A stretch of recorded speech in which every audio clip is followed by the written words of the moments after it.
And what could be more powerful than that, honestly, as a data set that you are bringing to potential clients moving forward, like X out of Y% of all of my, placements have said in 6 months, in a year's time, they would hire this person again. And the candidates say that they feel like they're thriving in the role. They feel like they're having, great success and that they have all the tools that they need to succeed. What could be better than bragging on that mutual win? Initiating becoming a hiring machine sequence in 3, 2, 1.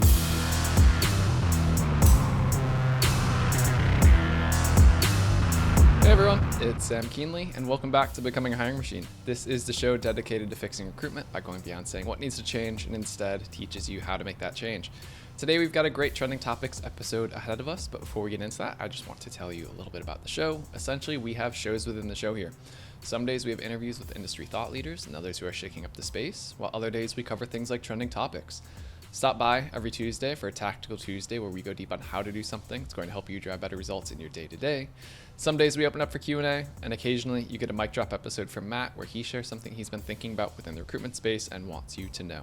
Now, as a reminder, if you'd like the content that we share here on the show, make sure that you subscribe for more. All right, today's trending topic. LinkedIn's annual recruitment data shows that quality of hire is the number one priority for people leaders.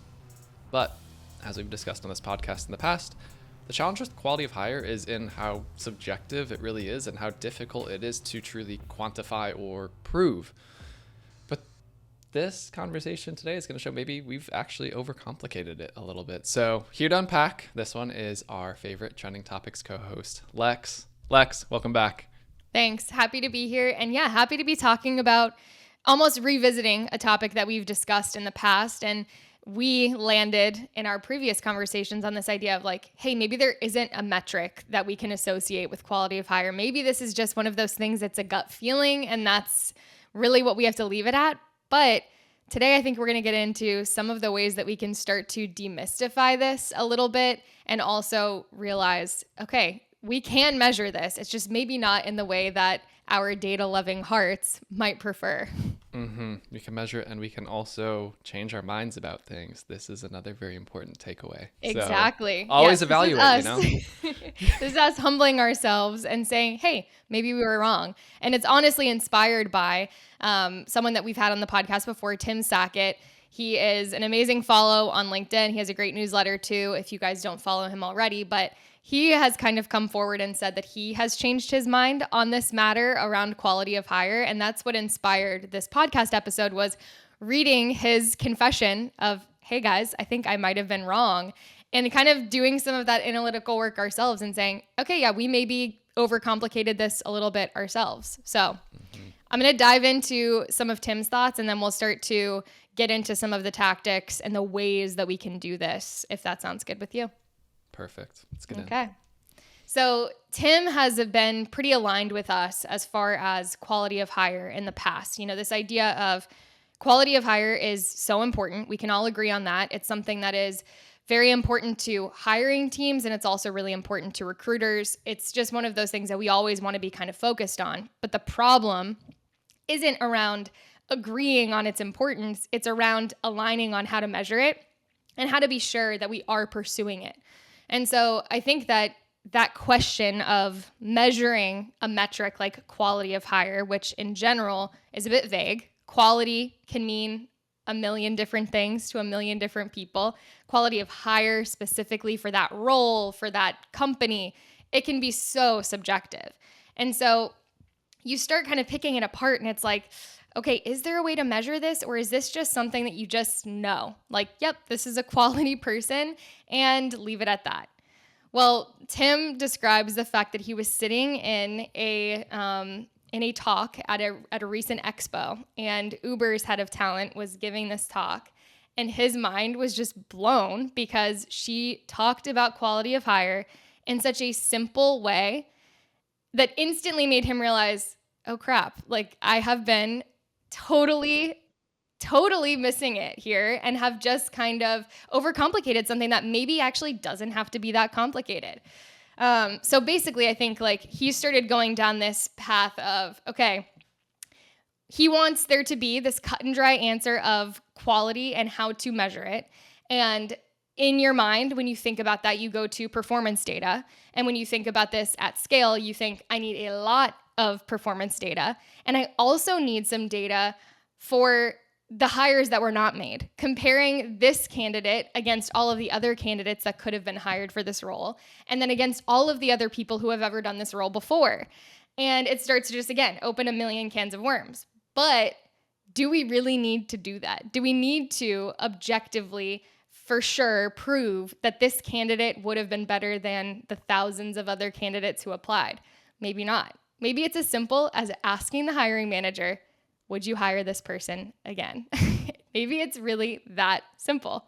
And we've talked about that before as well when we talked about 37 signals and their hell yeah metric. And we loved it when we heard that. But I didn't even connect those dots of like, that's your quality of hire metric right there. It's the hell yeah index. And I don't know, this is just blowing my mind in terms of we've had this exact conversation, but I still didn't connect those dots. Mm-hmm.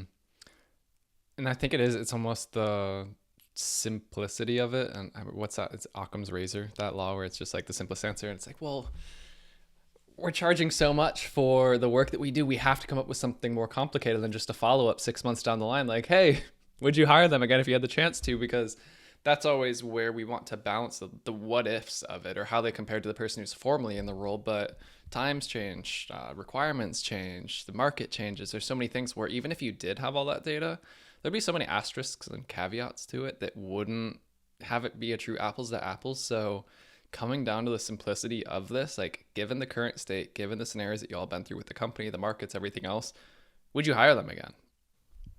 Exactly.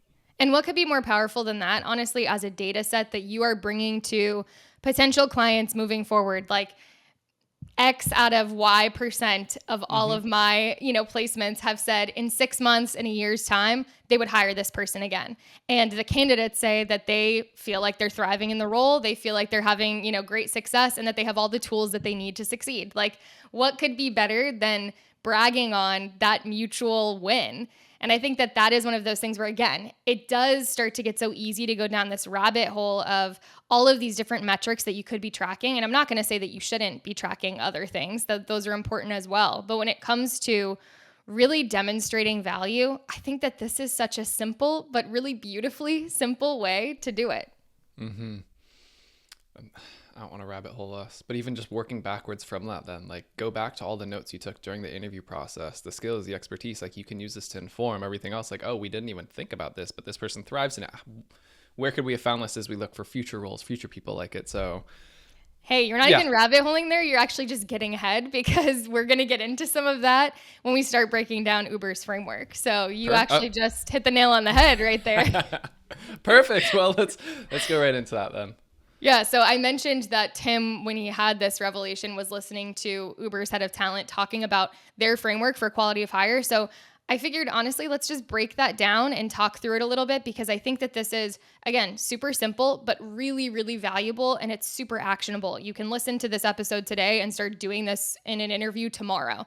So I'm just going to walk through. It's 4 steps. It's so simple. It sounds crazy, but I think it's going to be really transformational. So the first step in Uber's approach to quality of hire is just developing success profiles. So this is kind of a little bit in line with what you were just saying. So you're conducting interviews with current employees who are on the team that you're looking to make a placement on, leaders, in the role and around the role, to understand just the traits, attributes, skills, and competencies of high performers in general at a team level. From there, you're analyzing their performance to start to understand what historically leads to a successful hire. So analyzing as much as you're able to that past data to see, okay, these are the types of people who thrive in this role, who thrive within this company and within this team.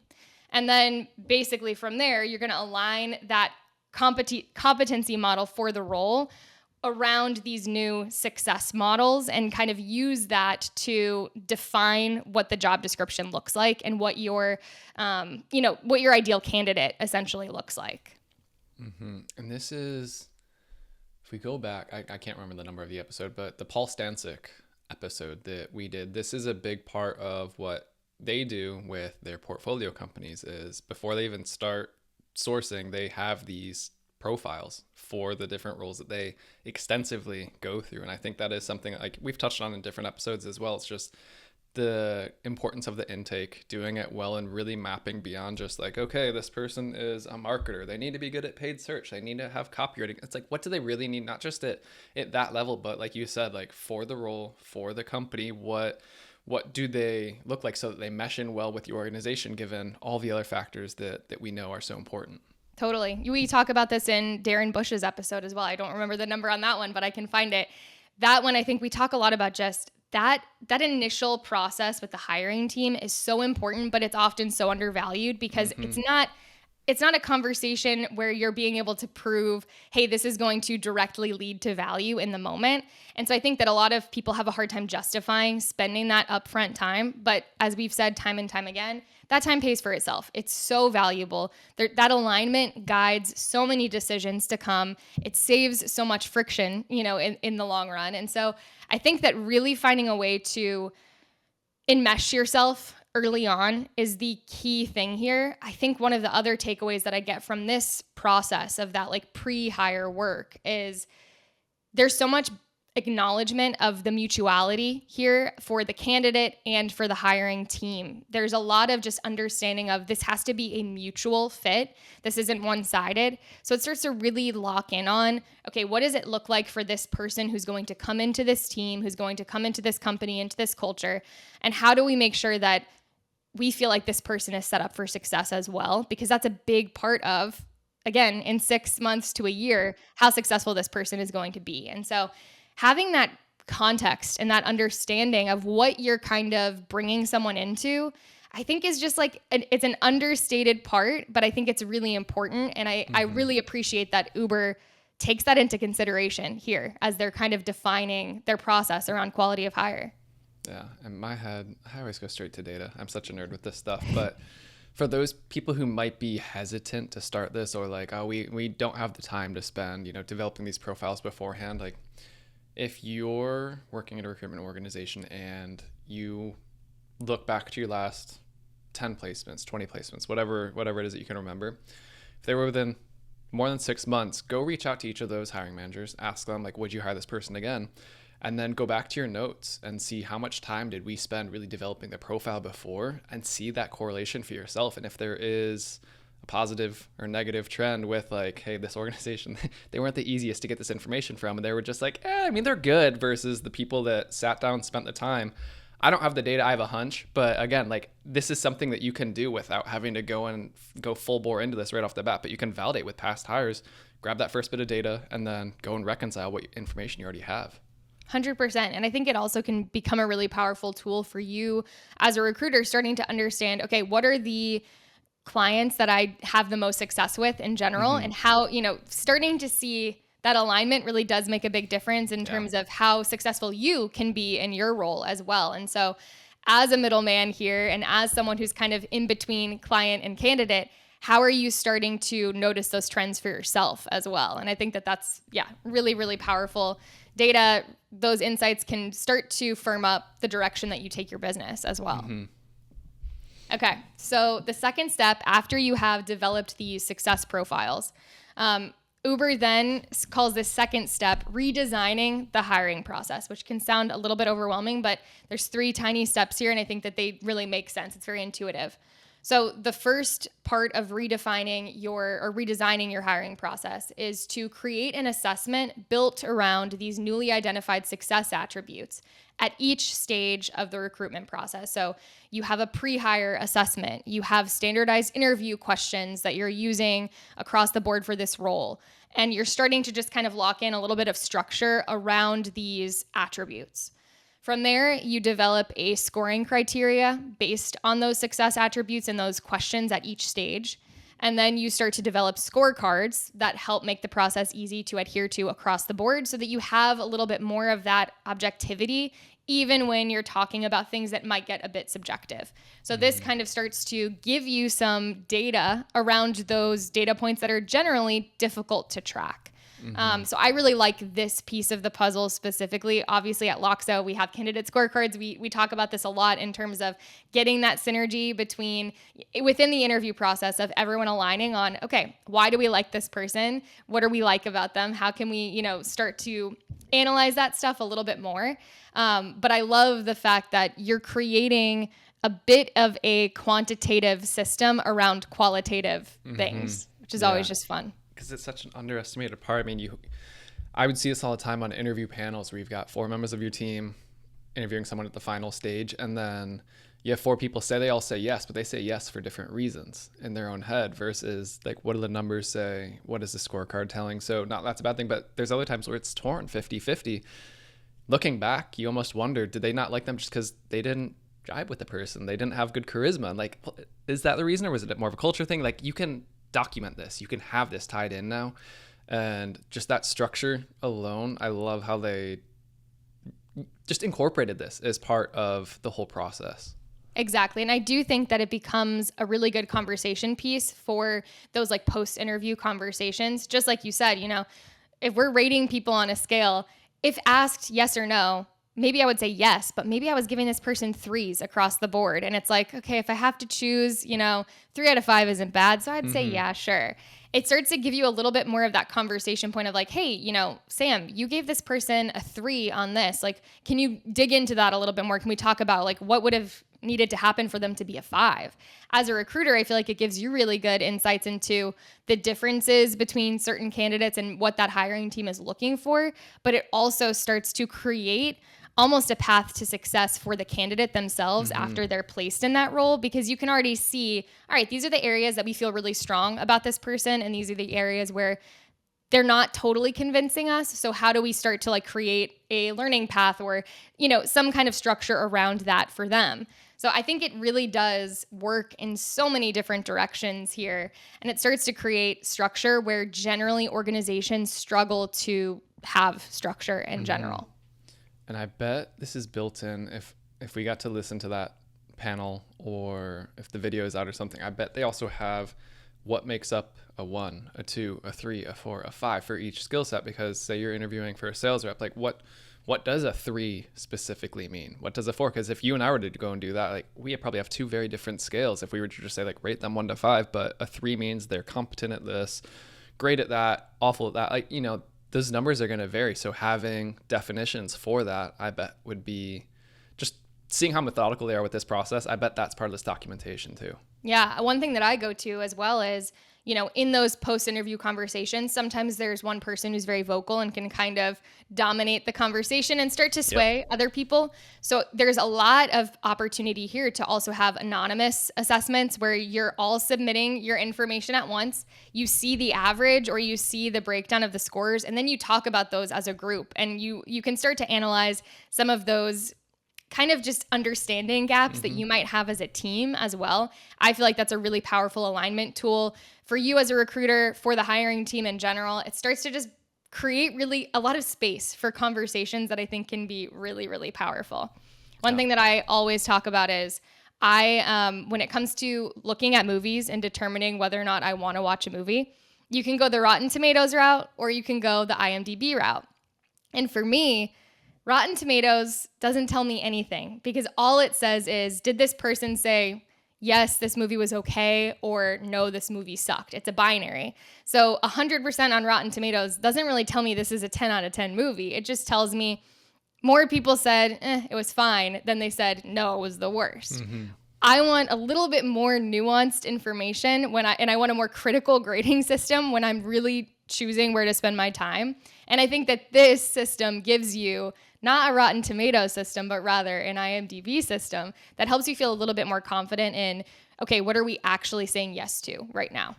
Yeah, that's such a good metaphor for it, and perfect. Okay, so after you've redesigned the hiring process with a focus on scorecards built around these specific skills and attributes, you then start to validate your quality of hire. So the first step here is to implement post-hire surveys designed to measure quality of job or quality of hire and your recruiting team's business impact. That's a really important piece of the puzzle here. you are going to then evaluate the effectiveness of your assessments in predicting job success and make adjustments as necessary. You can refine based off of this data, especially if you have a structure in place where you're checking in as a recruiter. Obviously Uber's team is internal, but for you as a recruiter, there's a lot of, this is where relationship building and relationship management comes into play. Having these like post-hire success check-ins where you can start to build some data around that is really important. And again, speaks to the alignment and like kind of the connectivity between that relationship. So then from there, you start to analyze, okay, how often am I successful? It's just like you said, like really starting to dig into that data post and really creating a bit of a business case for yourself, saying, look, this person has gone on and done XYZ. This person was placed by me and by my team. And the only reason we were able to confidently place this person is because of this structure that we put in place. And so it starts to, again, validate all of that work that has been done. When we're talking about in-house, my mind immediately goes to for agencies. How do you hold a hiring team to this? But that's where we talk about being a strategic partner all the time. If you can help up-level their hiring process with this type of thing, like this is such a value add for that experience. But I can see this being one of the big objections that might come up as people are listening. Well, it's like, well, I can only screen them and then I pass them over. How am I supposed to do this? But be proactive with it, tell them, hey, this is how I'd recommend approaching it, especially as you start to ramp up the organization or use this as a pilot for it. But yeah, having all these items, yeah, I think that's the interesting part of this, that I think a lot of people will either not see as the make or break point to it, but this is really where if you can get traction, this is where it will work. If you can't quite crack it, this is probably going to be the stage where it falls apart. Definitely. And I think that the other complicated piece of this is new hires can often be a scapegoat for larger organizational issues. If this person isn't trained well, if they're not onboarded well, if they don't have the tools that they need to be successful, it can be really easy to end up saying like, well, that was just a bad hire. Mm-hmm. And that's not necessarily true. And so I think that this does, again, speak to the importance of structure around something that generally fails or suffers without it. And so I think that this is where being very transparent and very clear in that pre-hire stage of like, hey, this is how I do this process. We're going to be spending a lot of time up front to make sure that we're aligned and to make sure that I really understand what it takes for someone to do well in this role. And then in 6 months after this person has been placed, after we've all agreed on this is the best person to put in this role, I'm going to check in and see how is this going. I'm going to check in with you and I'm going to check in with the candidate. And at that point, there's going to be a ton of information that you can both use to move forward and move towards success if you're not already there. And so I think having that transparency around like, hey, this is what I recommend that we do. This is how I structure things. And this is why, I think can start to help break down some of that resistance or some of that hesitancy, and also proves right from that early conversation that you want to be a strategic partner and that you have the data to validate that and to really make a case for it. Yeah, those simple surveys. Following up with your candidates, short time after you said, but control the controllables. Like, how is onboarding? How's your manager support been? How's the infrastructure been? Like, document those things, because that's also a feedback loop for you with that organization as well. If you start to see trends or anything else for potential upsell opportunities with them or anything else. But yeah, getting that feedback loop, I think is... I honestly can't think of any organization I've heard or been part of that's done this. Yeah, I know. And it again, it's so simple. And I think that that's another thing to communicate. This isn't going to take a ton of your time. In 6 months, I'm going to ask you one question, which is, would you hire this person again? And from there, I might have some follow-up questions, but it's not going to be this big task that's on your plate. It's a simple question with a simple answer. And from there, you're going to also be having conversations with the new hire themselves and asking them information that you can communicate to the hiring team of like, hey, actually, it doesn't seem like you guys have the tools in place or the systems in place to like really drive success with a new hire. So like, let's talk about how we can make this better.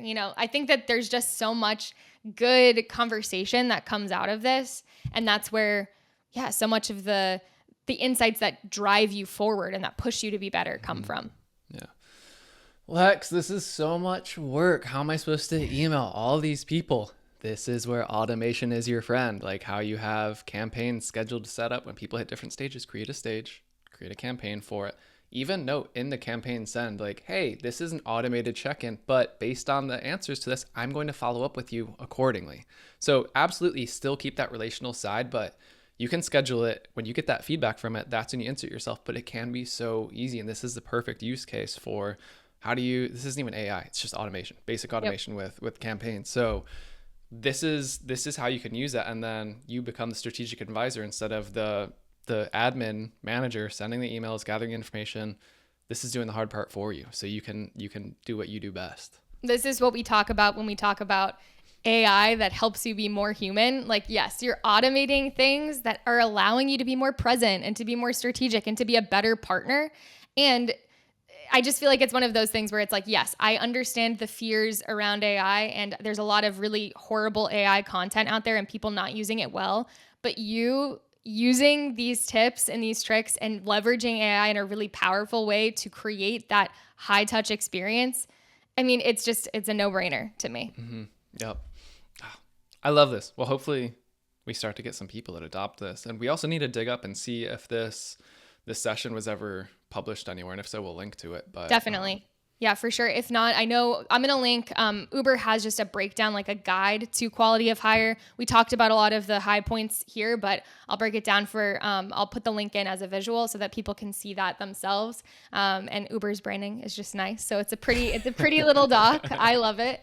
So I'll drop that in there. But ultimately, yeah, I think at the end of the day, again, the message here, the takeaway is simplicity. This does not have to be a super complicated thing. It's really about alignment. And I think that alignment goes a long way. Yeah, fully with you. Anything else that we want to hit on as part of this? Ultimately, I have one more example of just another post that I came across on LinkedIn that kind of speaks to this. It's from the co-founder of Move. His name is Adriano Erdman, and he is, co-founder at Move, which is a talent acquisition firm for startups. And basically, he talks a lot about quality of hire as well. And they have a little guide to quality of hire, which again is just very validating of some of the things that we just talked about. And it's basically benchmark existing performers, use the benchmark to compare new hires against, and then just start to track. He says, don't overcomplicate it. Again, I think that more and more we're starting to see, okay, we can all agree that this matters, that quality of hire is the most important thing. But we have overcomplicated it for too long. And so the only way to make any moves here is to simplify. And from there, you can start to understand, okay, where are the missing pieces? What do we need to start getting a little bit more nuanced and a little bit more in depth with? But let's start simple and go from there. Let's complicate it next, not start by saying it's too complicated. We just can't make it work. Mm-hmm. That's brilliant. Moral of the story today, simplicity. Simplicity wins. And I think it's something that you and I needed to hear too. It's again, we love data. Data is really powerful, but we know data can be twisted. It's very malleable, and there's a danger there. But there's also this danger in like over complicating and over relying on data. And I think at the end of the day, we've seen time and time again that a lot of hiring decisions do come down to a feeling of, I just believe in this person. I believe that they're the best fit. And we need to start tracking that qualitative stuff and believing in it just as much as we do the hard data. And I think that's the biggest wake up call moment for me is there is a way for us to track this stuff and to notice these trends over time, and we will be better for that. Mm-hmm. I think we just found our audio clip for this episode right there. Perfect summary. I love it. All right. Well, this was a good one. Like we said, it was humbling for us, but it's also like the simplicity, just going back to things. And this isn't going to be limited to just this hire. Hopefully other recruiters start to think about what else are we overcomplicating? What other metrics, data points, frameworks are we using that have been hard to measure or could just be thought about in a different way? So hopefully this opens up the good kinds of can of worms. Exactly. Yeah. All right. Well, as always, truly appreciate you coming on with some great topics for us to chat through. I know it's going to help some recruiters start thinking about things differently. So as we wrap, Becoming a Hiring Machine is a production of Loxo. If you like this episode and you're not sure where to go next, we do have a link to a similar one. You can find that in the show notes in the description of your favorite podcast streaming platform, as well as on our website. Full video episodes are available on YouTube. If you ever have questions for us, send them our way, podcast@loxo.co. And lastly, if you enjoyed this episode, which I know you did, make sure that you leave us a quick rating in your podcast streaming platform. It only takes 3 seconds, but it's going to help other recruiters like you to find us. So, all right, everyone, that's the show. That was a great Trending Topics episode with Lex. Until next time, bye, y'all.